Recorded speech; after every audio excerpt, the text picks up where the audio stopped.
நீங்கள் தவறவிட்ட எபிசோடுகளை இப்பொழுதே காணுங்கள் உங்கள் Tandivan.com மற்றும் Tandivan யூடியூப் சேனலில்.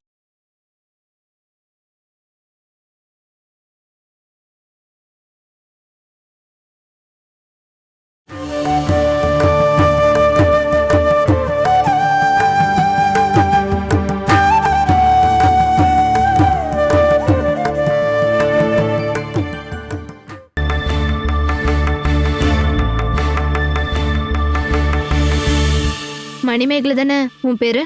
ஆமா. ராகுல் உன்னை கல்யாணம் பண்ணிக்கிறதா வாக்கு கொடுத்துருக்கானா? எந்த எந்த ராகுல சொல்றீங்க?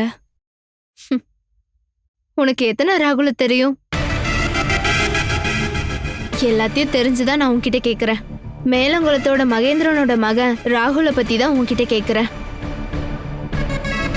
அவன் உன்னை கல்யாணம் பண்ணிக்கிறேன்னு சொன்னானா என்ன? ஓ, நான் யாருன்னு உனக்கு தெரியாதுல்ல? என் பேரு கிருஷ்ணா. உங்களோட லவ்வை பத்தி எனக்கு நல்லா தெரியும். அதனாலதான் நான் கேக்குறேன்.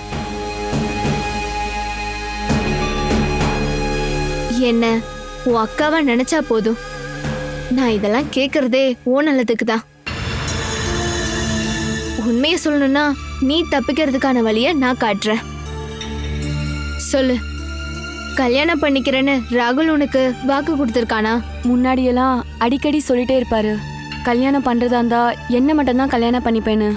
இப்ப அந்த வார்த்தையை சொல்றதே இல்ல. அவன் உன்னை கல்யாணம் பண்ணிப்பான்னு உனக்கு நம்பிக்கையோ எதிர்பார்ப்போ இருக்கா? அது எல்லாமே பொய்ன்னு சில நேரம் தோணும். அப்படின்னா எந்த நம்பிக்கையில அவன் கூப்பிடும் போதெல்லாம் நீ கூட போயிட்டு இருக்க? ஒருவேளை மனசு மாறி என் மேல லவ் வந்து என்னை கல்யாணம் பண்ணிக்கிட்டாருன்னா, நான் போகாம விட்டுட்டேனா எல்லாம் வீணா போயிடாதா? ஆனா உன் வாழ்க்கை வீணா போயிடுமே. உனக்கு நான் கல்யாணம் பண்ணி வைக்கிறேன்.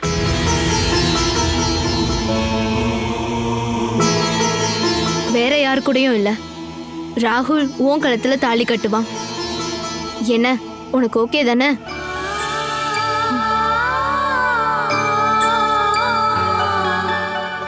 நான் கேட்டதுக்கு பதில் சொல்லு. அது அது நடக்காது. அவங்க பெரிய பணக்காரங்க, அவங்க சம்மதிக்க மாட்டாங்க. அவங்க சம்மதத்தை நீ பார்க்க வேண்டாம். நீயும் உன் ஃபேமிலியும் சம்மதிச்சா மட்டும் போதும். முதல்ல இது உனக்கு சம்மதமான்னு சொல்லு. அவங்களுக்கு சம்மந்தம் இல்லாம அவங்க கூட போய் நான் வாழ்ந்தா அவங்களுக்கு சந்தோஷம் கிடைக்குமா என்ன? இல்ல எனக்கு தான் சந்தோஷம் இருக்குமா? அவங்களுக்கு சந்தோஷம் இல்லைங்கிறது உண்மைதான். ஆனா உனக்கு இப்ப இருக்கிறத விட அதிகமா சந்தோஷம் கிடைக்கும். அது மட்டும் உறுதி. மணி, இப்ப அவன் முன்னாடி உன்னோட இடம் என்ன? ஒரு வப்பாட்டி. அதை கொஞ்சம் தெளிவா சொல்லணும் அப்படின்னா அவனுக்கு நீ கால் கேர்ள். அதை நினைச்சு சந்தோஷப்படுவோ பெருமைப்படுவோ உன்னால முடியுமா என்ன? இப்போதைக்கு அவன் உன் கை செலவுக்கு கொஞ்சம் பணம் கொடுக்கறான். இல்லனா எப்பயாவது ஒரு கிஃப்ட். ஆனா கொஞ்ச நாளைக்கு அப்புறமா அவனுக்கு உன்னை பிடிக்காது. உன்னை விட்டுட்டு போயிடுவான். உன்ன மாதிரி இருக்க வேற பொண்ணை அவன் தேடிட்டு போயிடுவான். அதுக்கப்புறம் உன் நிலைமை என்ன ஆவறது?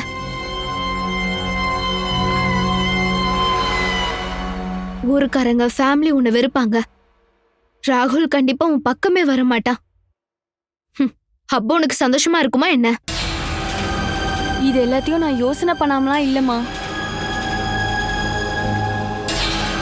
நீ என் அக்கான்னு கூப்பிடுமா. என்ன அம்மான்னு கூப்பிட்டா நமக்குள்ள ஒரு இடைவெளி இருக்கும். நீ என் அக்கானே கூப்பிடு. சரிங்கக்கா. உன் வாழ்நாள் முழுக்க நீ சந்தோஷம் இல்லாம இருக்க போறியா, இல்ல ரொம்ப சந்தோஷமா வாழணும்னு நினைச்சிட்டு இருக்கியா? ஏதாவது ஒன்று முடிவெடுத்தாகணும். அவங்களோட சம்மதம் இல்லாம நான் கல்யாணம் பண்ணிக்கிட்டு போனேனா அவங்க என்ன டார்ச்சர் பண்ணுவாங்க. அந்த வீட்ல நான் அவங்க கூட தானே போய் தங்கி ஆகணும். அவங்க என்ன வெறுப்பாங்க. சொல்ல போனா என்னை கொல்ல கூட தயங்க மாட்டாங்க. சரிதான், அவங்க கண்டிப்பா உன்னை வெறுப்பாங்க. ஆனா அதை தவிர அவங்களால வேற எதுவும் பண்ண முடியாது. உன்னை டார்ச்சர் பண்ணவோ கொலை பண்ணவோ முடியாது. உன் மேல கை வச்சாங்க அப்படின்னா அந்த குடும்பமே ஜெயிலுக்கு போக வேண்டியது இருக்கும்.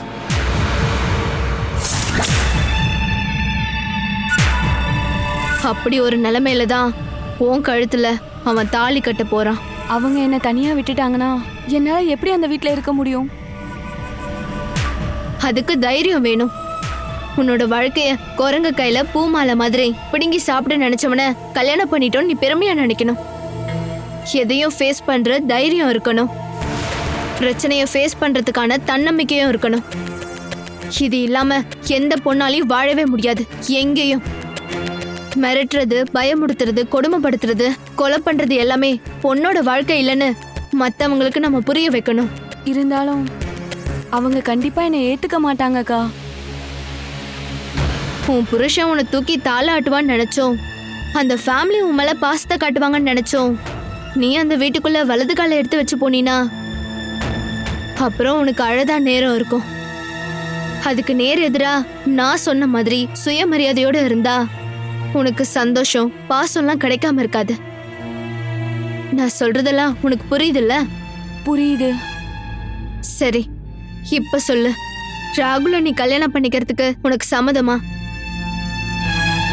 சம்மதம். அப்படின்னா இதுக்கப்புறம் நான் சொல்றத மட்டும் செய். இதுக்கப்புறம் ராகுல் உனக்கு கால் பண்ணா எங்க கிட்ட சொல்லு. மீதி எல்லாத்தையும் நாங்க பாத்துக்கிறோம். எது நடந்தாலும் தன்னம்பிக்கையோட போராடுற மனசு உன்கிட்ட இருக்கணும். புரியுதுல்ல? எனக்கு புரியுதுக்கா. அம்மா தானே உன் கூட வந்திருக்கிறது? ஆமா.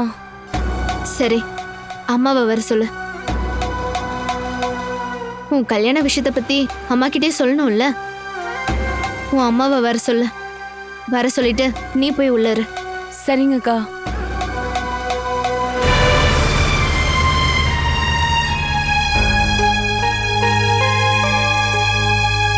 அம்மா, அவங்க உங்ககிட்ட ஏதோ பேசணுமாமா?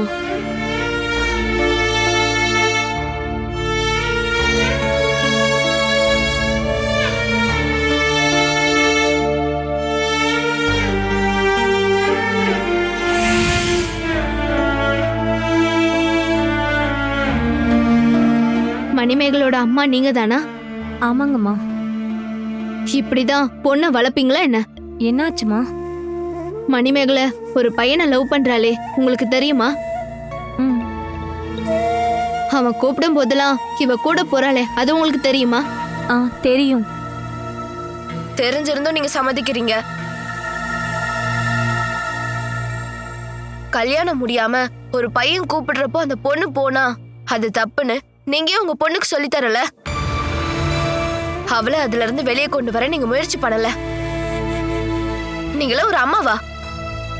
அம்மா, என் பொண்ணு ஒரு ஆளை காதலிக்கிறானோ, அவங்க 2 பேரும் சந்திச்சுக்கிறாங்கன்னோ கொஞ்ச நாளைக்கு முன்னாடி தான் தெரிய வந்துச்சு. நான் அவகிட்ட சண்டையும் போட்டேன். அவனை தவிர வேற யாரையும் கல்யாணம் பண்ணிக்க மாட்டேன்னு அழுதுகிட்டே இருந்தா. அப்படி இருக்கும்போது என்ன பண்ண முடியும்? நாங்கெல்லாம் ஏழைங்க. எங்களால என்ன பண்ண முடியும்? சரி, நடந்தது நடந்துருச்சு. நான் எதுக்காக உங்களை கூப்பிட்டேன்னா, மணியோட கல்யாண விஷயத்துக்காக. அவ காதலிச்சிட்டு இருக்க அந்த பையனோட கையால தான் அவ தாலி கட்டிக்க போறா. ஆனா நான் சொல்றபடி நீங்க செய்யணும். மணிக்கு கல்யாணம் பண்றதுதானே சொல்றீங்க? அம்மா, நீங்க சொல்றது எதுவா இருந்தாலும் நாங்க பண்றோம். அவ நல்லபடியா சந்தோஷமா வாழ்ந்தாவே போதும். சரி, அப்படின்னா கிளம்புங்க. நான் இன்னொரு நாள் எல்லாத்தையும் சொல்றேன். மணியையும் கூட்டிட்டு போங்க. அவளை இதுக்கப்புறம் திட்டாதீங்க. அவ நல்ல பொண்ணுதான். சரிங்கம்மா.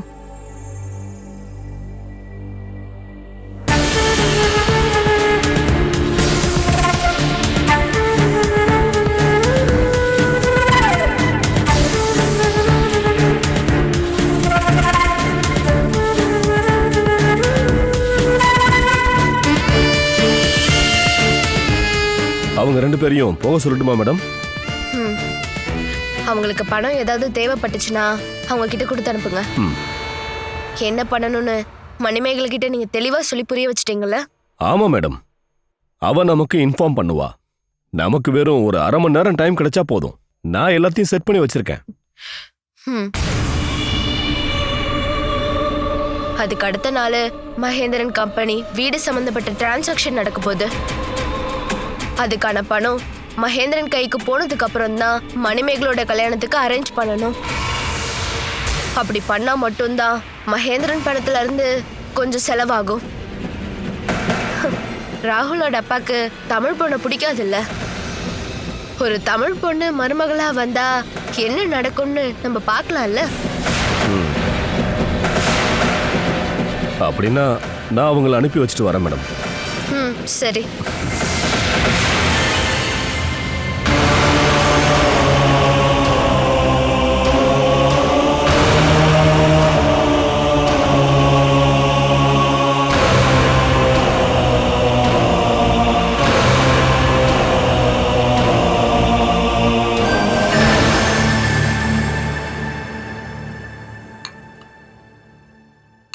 உங்களுக்கு இருந்த கவலையெல்லாம் இப்ப போயிருக்கும்னு நினைக்கிறேன்.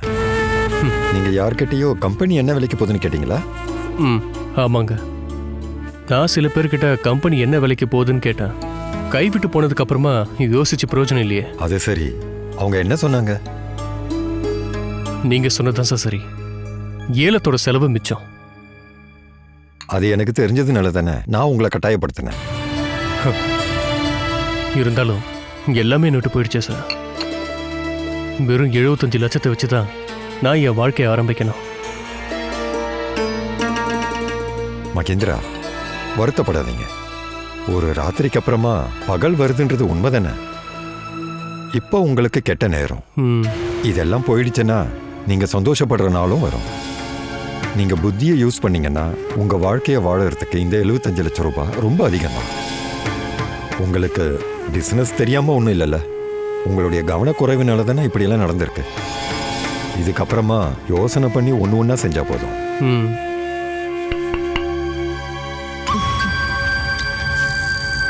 Good morning. Good morning. உட்காருங்க. ஹாய். ஹலோ.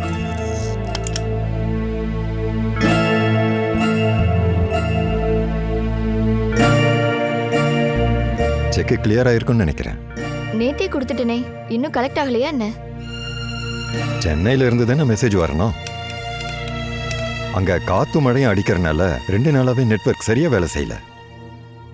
அது என்னன்னு தெரியல. இன்னைக்கு இங்க ரொம்ப ஸ்லோவா இருக்கு. ஓகே. மெசேஜ் வந்துடுச்சு போல. செக் கிளியர் ஆயிடுச்சு.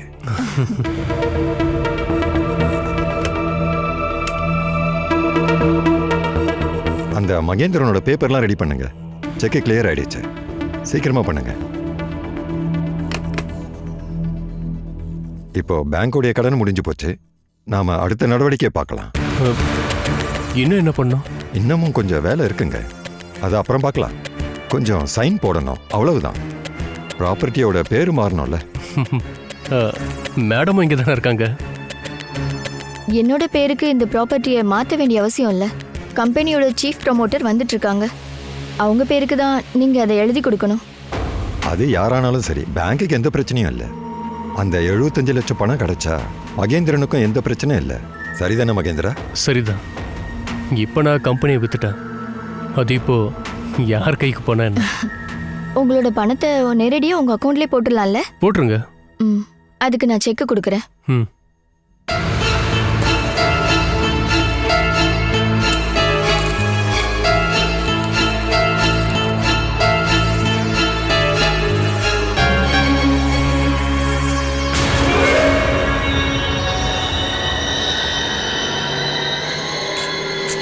இது சரியா இருக்கான்னு பாருங்க சார்.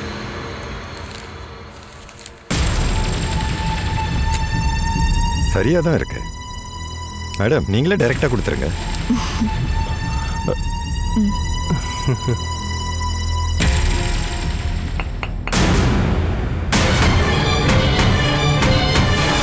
கம்பெனியை வாங்க போறவங்களா இருக்கும்.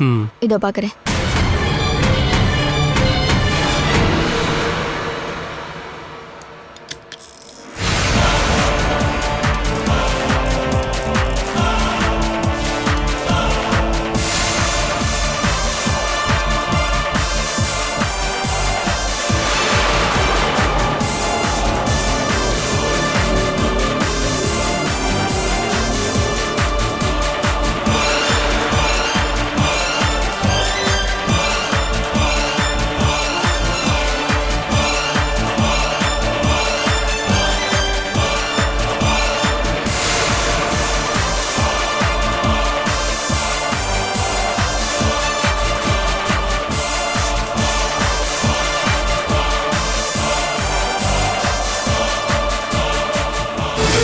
மேடம், இவர் தான் மேனேஜர்.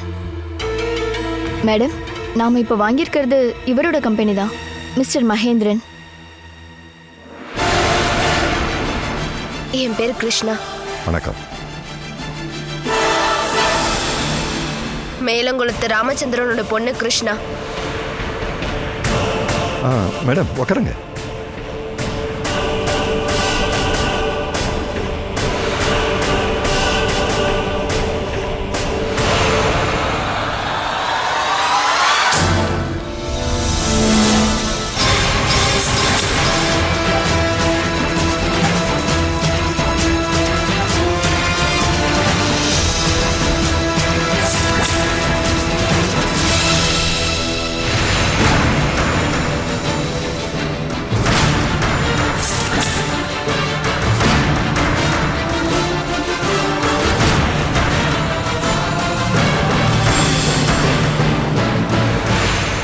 மேடம், நீங்க மேலங்குளமா? அப்படின்னா நீங்க 2 பேரும். சார், நான் இந்த டீல்ல இருந்து பின்வாங்குறேன் சார்.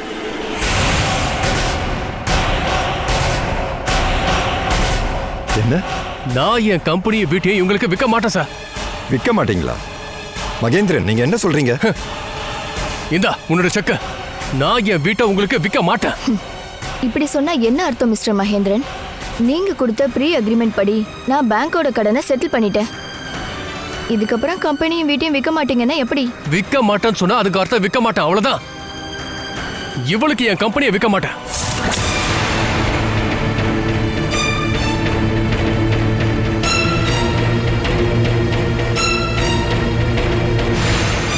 நீ ராஜு கிட்ட தந்திரம் பண்ணி ஏமாத்தி மேலங்குளத்து வீட்டை வேணா வாங்கிடலாம். ஆனா அதே மாதிரி என்ன வலையில சிக்க வைக்கலாம் மட்டும் நினைக்காத. என் கம்பெனில நீ காலை வைக்க மாட்ட. நான் என்னைக்கும் அதுக்கு சம்மதிக்க மாட்டேன். உங்க சம்மதம் இனிமேல் யாருக்கு தேவை? உங்களாலையும் இனிமேல் அங்க கால் வைக்க முடியாது. காரணம், உங்க கம்பெனி உங்க கையை விட்டு எப்பயோ போயிடுச்சு.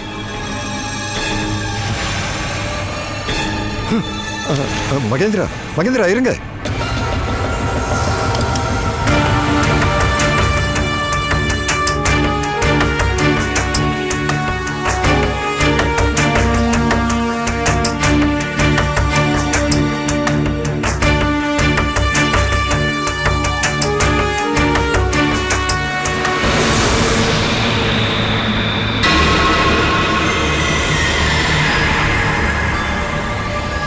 மகேந்திரா, மகேந்திரா, எனக்கு இஷ்டமே இல்ல சார்.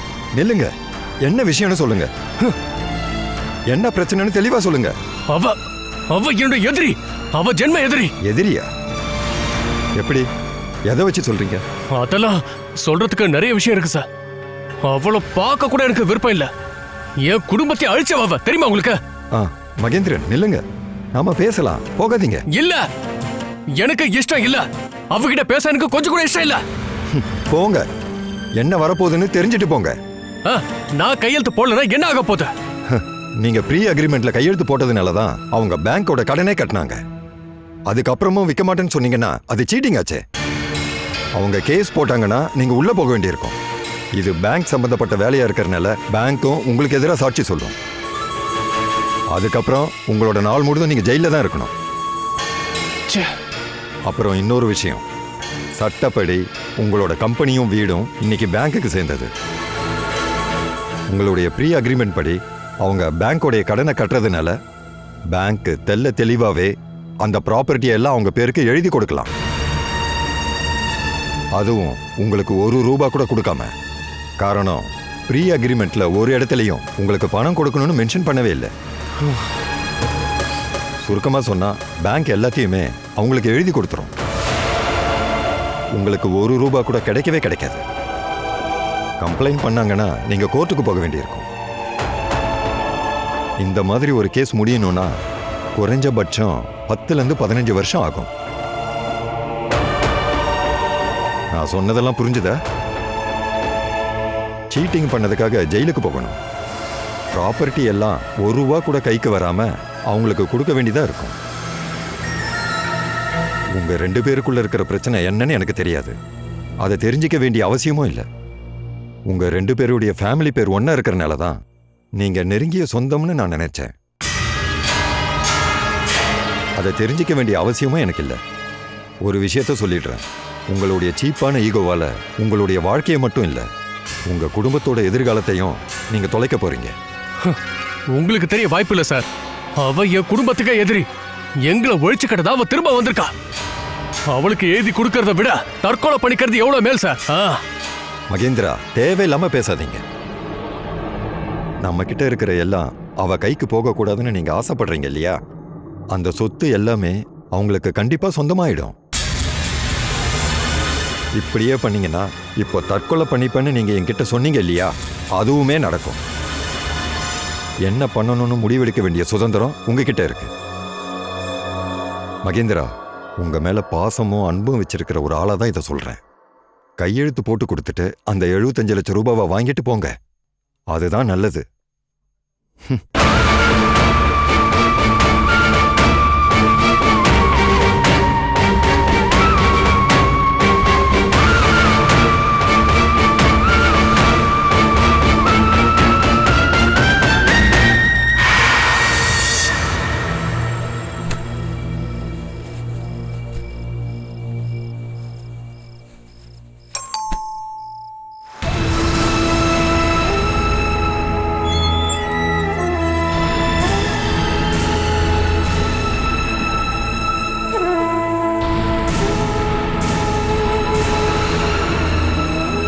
அட, நீங்க தான் வந்திருக்கீங்களாங்க?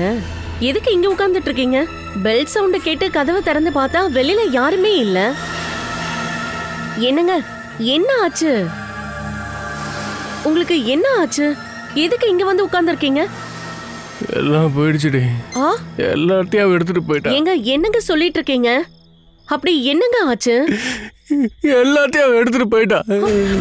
ஏங்க, நீங்க குடிச்சிட்டு வந்திருக்கீங்களா? ஆமா, குடிச்சுதான் வந்திருக்கேன். என் வாழ்க்கையில முதல் முறையா நான் குடிக்கிறேன். ஐயோ, என்னங்க இதெல்லாம்? உங்களுக்கு இந்த பழக்கம் இல்லவே இல்லைங்க. நீங்க நாசமா போறதுக்கு வேற எந்த பழக்கமும் தேவையில்ல. நாசமா போயிட்டேன், எல்லாத்தையும் நாசமாக்கிட்டேன். நாம தோத்து போயிட்டோண்டி. போதையில கண்டதையும் உளராம பேசாம வந்து உள்ள படுத்து தூங்குங்க வாங்க. இல்லனா பாத்ரூம்ல போய் நீங்க நல்லா குளிச்சுட்டு வாங்க வாங்க. அப்புறம் எல்லாம் சரியாயிடும். அப்புறம் கொஞ்சம் தெளிஞ்சிரும். பார்த்து வாங்க. எங்க பாத்துங்க.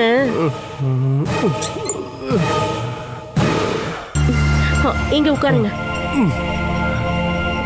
இல்லாத பழக்கம் எல்லாத்தையும் நீங்க எதுக்காக இப்ப ஆரம்பிச்சுட்டு இருக்கீங்க? குடிச்சு கூத்தடிக்கிறதுக்கான வயசா உங்களுக்கு? இல்லடி, என்னோட வருத்தத்தை மறக்கத்தடி நான் குடிச்சேன். சரி, உங்க வருத்தத்தை நீங்க மறந்துட்டீங்களா? என்னால மறக்க முடியல. அது எல்லாத்தையும் மறக்க இந்த மகேந்திரனால முடியல. அவ பிளான் பண்ணி தான் எல்லா ஸ்டெப்பையும் எடுத்துட்டு இருக்கா, நம்மள இல்லாம பண்றதுக்கு. அவன்னு நீங்க ரொம்ப நேரமா சொல்லிட்டு இருக்கீங்க. யார பத்தி சொல்றீங்க? யார பத்தி நீங்க இவ்ளோ நேரமா சொல்லிட்டு இருக்கீங்க?